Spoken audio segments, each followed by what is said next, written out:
Hi guys, my name is Dalton Anthony. I'm a published author and I'm a radio DJ. And in this video, pag-uusapan natin paano ka makakapag-upload ng coloring book na gawa mo sa Amazon. Let's go! 8 days ago, sa date ng pag-record ng video na ito, somebody commented sa aking video na ginawa ko last year pa is wala na daw Rocket PH di umano. So I haven't checked yet. But since kung ganun yung case, let's go to Amazon. Why not? Pero sabi naman ng iba, meron pa namang Rocket PH pero nahingi na daw ng points ng bayad kapag mag-upload ka ng iyong material doon sa Rocket Ship mo. With that, so pwede natin gawin is punta ka naman sa Amazon, doon ka naman mag-try magbenta ng digital product mo. Ang maganda pa dito, doon sa i-upload mo na coloring book, hindi na siya ready to print. Pwede mo na siyang i-upload as PDF and Amazon na yung mag-print and mag-ship to your customers. So how do we do that? Yun yung gagawin natin sa video na to. But first, syempre, I need to show you muna some proof na bumibenta talaga, na meron talagang sales, meron talagang ikayayaman sa pagbebenta ng coloring book sa Amazon. So sa ating pagse-search ng coloring book, ito yung isa sa mga nakita natin. So this one is ABC coloring book, coloring 100 plus animals, birds, vehicles, fruits, toys, and so on and so forth. So makikita natin dito sa part na to, ganito kadami yung sales. So kung i-convert mo siya, so let's calculate this. 3,219. So lagyan natin dito. Calculate natin. 3,219 times how much yung book? The book cost $3.99. So let's go for 4. Sige, $4. Yan o. Yan yung kinita ng book. $12,876 yung kinita niya. So, i-convert natin siya sa sa USD to PHP. Here, tingnan natin. 12,876. 12,876. C757 point. Teka na bala ako doon. 750. 1,000 plus na yung kinita ng isang book na isang beses mo lang gagawin. Diba? Tingin pa tayo na iba. So, isa pa this one. The Creative Toddler's First Coloring Book, ages 1 to 3. So, meron siyang targeted na niche na ages 1 to 3. So, kung titingnan natin dito, 8,425 sales. Alright, let's calculate. 8,425 sales times $7. $58.9 thousand. Tingnan natin kung magkano. 58,975. 3 milyon, te. 3 milyon! One book. Isang beses mo lang siya ginawa. Another one is this. So, this is about 1,000 sales lang. Pero, still sales, like $10. Sige, isa na $10. Sarado natin. Times 1,353. $13.5. 13,500. Still 700,000 plus for just one book. Diba? So, kayang bumenta sa coloring book na gagawin mo. So, how do you do that? How do you create a coloring book? Pwede ka gumawa ng coloring book sa Canva. And you can do it for free. You can do it pro kung madami kang kwarta at meron kang pang pro na Canva. Why not? Diba? You can do that. Pero pwede mo din siyang gawing free. So, if you want to learn how to create a coloring book, may ginawa akong video before. Ililink ko na lang siya here and sa baba ilalagay ko sa description box. Pero sige, i-try natin. So since may ginawa naman ako before na coloring book, let's go for this one. Gawa ko to before. So, yan, this one is for the cover ng book mo. So, the colorer, the better. Diba? So again, sa mga magta-try dyan gumawa ng coloring book, pwede kayong kumuha ng elements. Alright, so i-type mo lamang dito. Halimbawa, ang theme mo is this. Under the sea ang theme. So, maglagay ka ng fish. Ito pala, nakalagay na dito. Coloring book. Fish. Maglagay ka lagi ng coloring book na word. Na phrase. Para, mga lalabas na suggestion agad sa'yo ay coloring book material na agad, mga black and white na agad na ito na agad yan. Wala nang mga background. And make sure kung free yung gamit mo na na Canva, ang pipindutin mo is yung mga walang ganito. So it like this one. Yan, free to. Kasi wala siya nun eh. So again, kunyari, hindi ito yung ating gamit. Okay. Naglagay tayo nito for your coloring material. This one. Kunyari. So, hindi pwede na yan lang ang nakalagay. Hindi pwede yun. Kailangan may i-add ka na materials doon sa ipapatong mo. Halimbawa ito, yan. Lalagyan mo kunyari nga nitong bubbles. Yan, bubbles. And this one. Ganyan. Same here. Ganyan. So, ganon yung gagawin mo. So, you can do like 100 pages, 50 pages. You do you kung gaano kadami yung kaya at gusto mong gawin.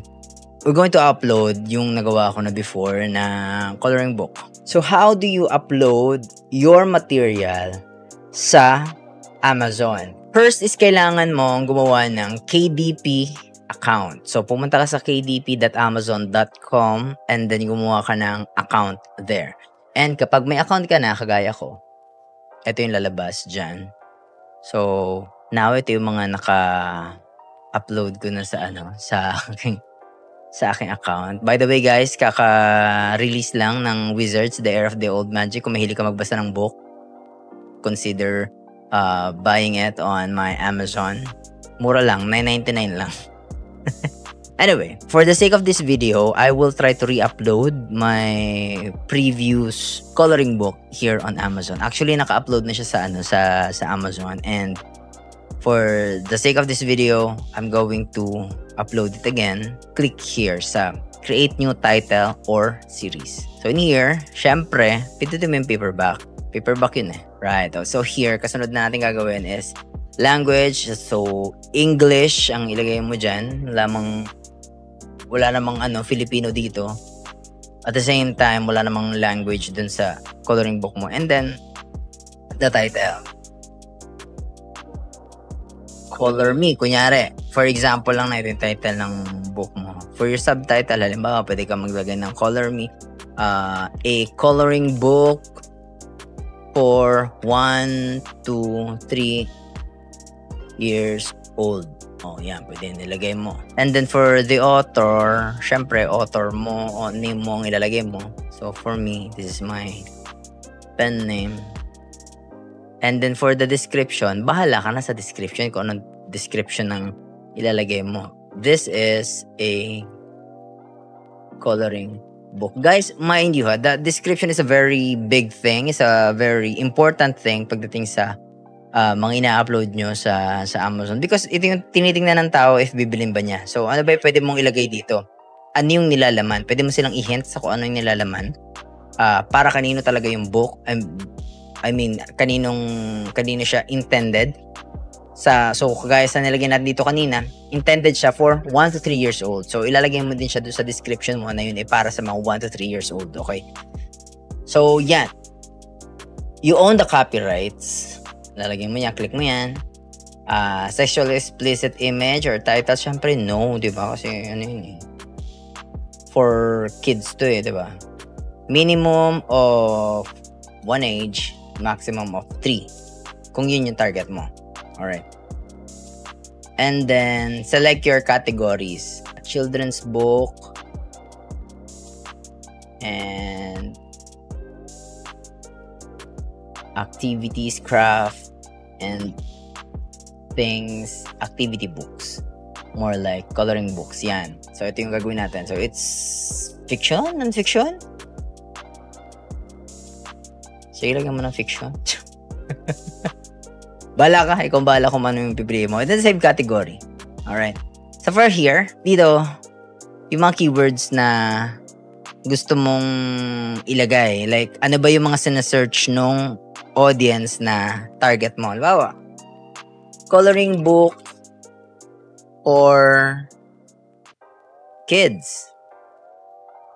Coloring book, animal coloring book. Sea creature coloring book.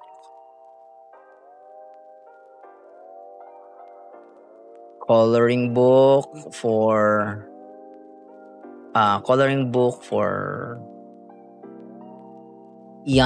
youngsters. Bala ka na kung ano yung keywords mo dun. So, punuin mo, wag mong punuin. It's your choice. Alright. Okay, so publication date, and release date are the same. Okay. Release my book on for sale now. Yan, if ever, ilalagay mo na yan. Okay, save and continue. So after you save and continue, since wala kang ISBN, get a free KDP ISBN. So assign ISBN. So yeah, meron ka na sarili mong ISBN. And for this naman, syempre click mo ay yung black and white interior with white paper para ang kukulayan nila ay puti, hindi cream paper. Alright? Okay. For here, I usually go for 8.5 by 11 para sinlaki lang nung bond paper natin. No bleed. Glossy. And then you upload the manuscript or the PDF. So upload ko yung PDF here. So na-upload na natin dito yung aking ready to print since ginawa ko tong coloring book na to is for recall this Rocket PH before. So yan yung naging title ko, file name ko nan. So for the cover, upload the cover. So in here, makikita mo dito, you've made updates to your manuscript, covers, or print option. Please review and approve these changes before continuing. So hindi ka talaga makakontinue hanggang di mo siya nire-review. So pipindutin mo yung launch preview. And then, pagkapindot mo niyan, idadaling ka niya doon sa preview kung saan isi-check mo yung mga bagay-bagay.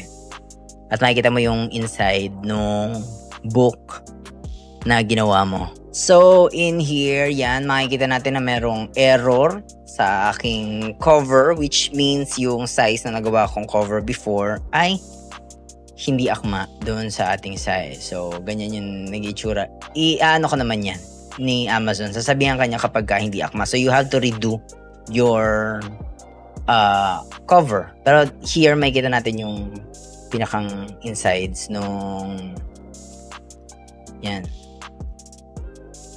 So, yan. Makikita mo yun siya dyan. So, exit ka. Alright. So, nag-upload na tayo ng bago nating cover na mag-fit doon sa ating book. Kasi hindi ka makakagalaw pala sa next page nang hindi mo naayos yung cover mo. Okay. So, yan.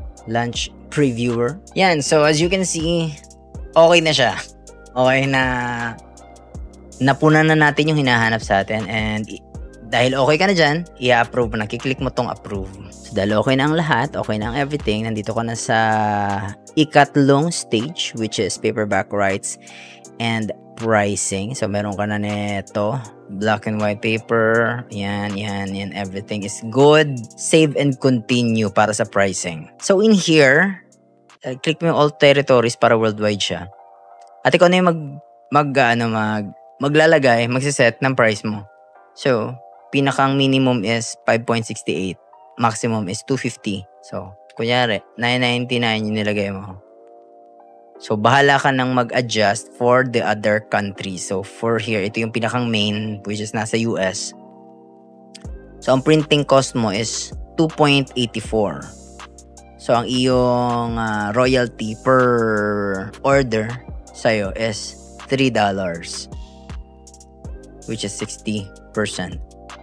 Ito expanded distribution, parang dadalhin yung may inaalaw mo si Amazon na ibenta yung book mo sa labas sa mga partner stores and all. So after mo yan, pwede ka mag-request ng proof, which is ang babayaran mo lang is yung pinakang printing cost lang at saka yung shipping fee.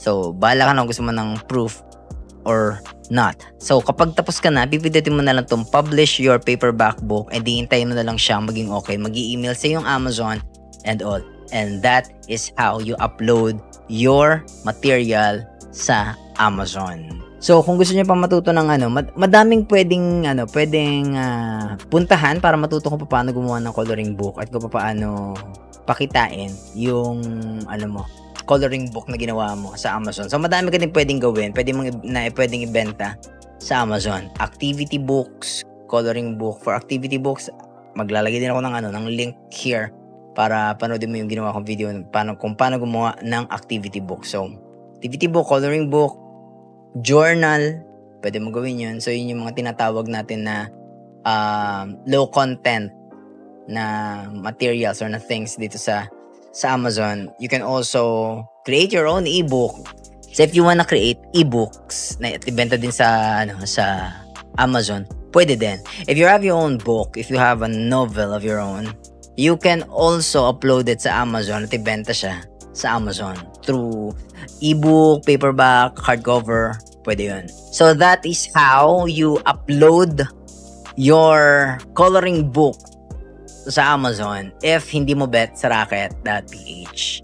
And again, pinakita natin proof kanina, merong kumikita sa pagbebenta ng coloring book. And that is the keyword here, guys. Kasi madaming nagko-comment sa mga videos na ginagawa natin na Kesyo, hindi naman bumibenta and all kapag in-upload mo. The word is benta. So, you have to market your material. You have to market your product. Kapag nilagay mo dyan, hindi magically magbibenta ng sarili niya. Okay? I-market mo pa rin siya. Ibebenta mo pa rin siya. So, it's not enough na ginawa mo lang siya. Although, meron mga bumibili kahit hindi ka magbenta talaga. Pero, para maging successful, ibebenta mo yung gawa mo. Kagaya nito, ibebenta ko ngayon yung ginawa ko. Uploaded na mo yung aking libro, yung aking novel, Wizards, The Heir of the Old Magic. It's a fantasy, it's a BL.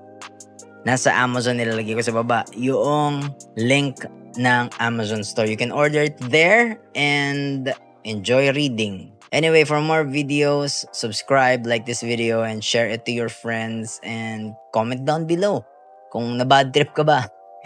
Kung natuwa ka, thank you po. See you on my next video. Bye. Yun lang.